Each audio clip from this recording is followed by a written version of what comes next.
Right now, in this exact moment, the average American family owes more money than at any other point in recorded history. Not during the 2008 crash, not during the pandemic. Right now, today, in 2026. And most people don't even realize how deep it actually goes. The Federal Reserve just confirmed something almost nobody is talking about. Total household debt in America has hit $18.8 trillion.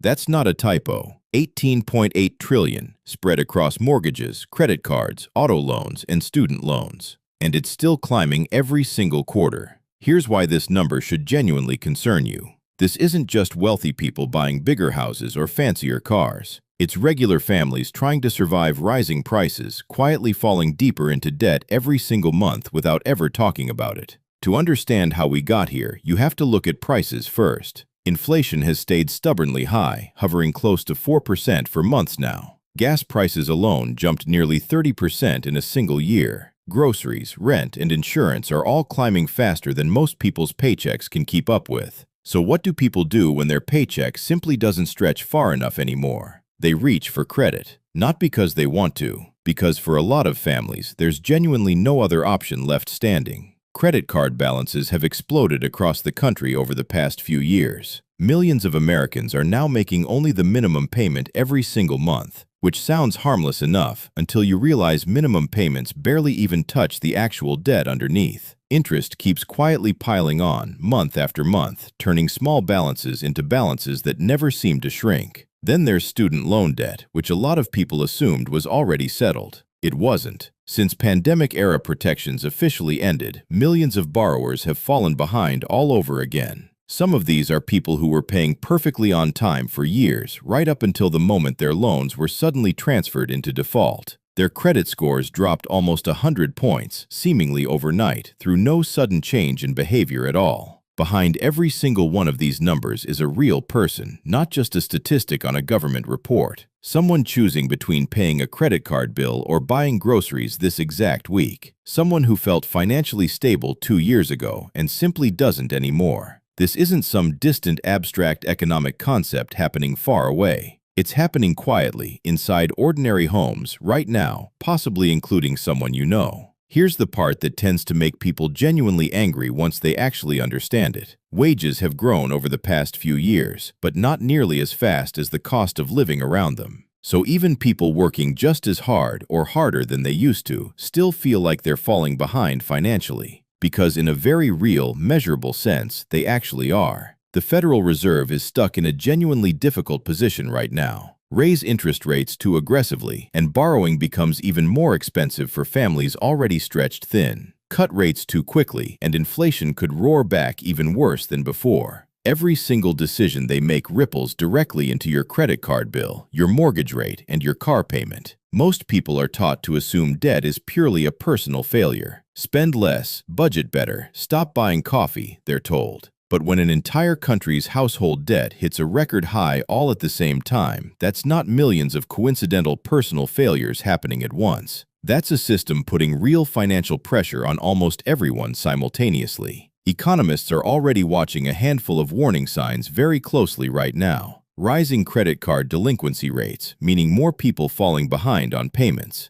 Rising auto loan defaults, especially among younger borrowers. More people quietly dipping into their savings just to cover basic monthly bills. None of these signals are crisis level just yet, but every single one of them is moving steadily in the wrong direction. So what does all of this actually mean for you, personally, sitting here watching this right now? It means the financial ground underneath all of us is considerably shakier than most headlines let on. It means relying on credit as your backup plan is genuinely riskier than it used to be a decade ago. And it means understanding your own personal numbers matters more today than it has in years. Here's the simplest, most useful thing you can actually do starting today. Write down your exact total debt across every single card and loan in one place where you can actually see it. Most people avoid doing this because the number itself feels frightening to look at. But you genuinely cannot fix a problem you refuse to look directly at. The families handling this moment the best right now usually aren't the ones earning the most money. They're the ones who stopped avoiding their numbers and started making small, boring, consistent decisions instead. paying a little extra toward whichever debt carries the highest interest rate first, cutting just one recurring expense that's quietly draining money every single month without adding real value. To put this number into real perspective, go back just 20 years. Household debt in America was less than half of what it is today, even after adjusting for inflation. Something structural has clearly shifted, not just a few bad months of spending decisions. Housing costs have outpaced wage growth for over a decade straight now. Healthcare costs continue rising faster than almost any other major expense category. And childcare in many cities now costs more per year than public college tuition once did. Different generations are experiencing this pressure in noticeably different ways. Younger borrowers are carrying auto loan and credit card debt earlier in life than previous generations did. Middle-aged families are often squeezed from both directions, supporting aging parents while still raising their own kids. And even retirees, who were supposed to be finished with major debt by now, are increasingly carrying credit card balances into retirement. This isn't a story about one generation making worse choices than another. It's a story about costs rising faster than income across almost every single age group at once. The broader economy is going to do whatever it's going to do, regardless of any one person's choices. Interest rates will rise and fall, prices will shift, and news headlines will keep changing every single week. But the one thing you can always personally control is how clearly you understand your own money. That single piece of clarity is worth more than almost any individual financial decision you'll make this entire year. So before you close this video and move on with your day, here's the one thing worth remembering. The debt number itself, $18.8 trillion,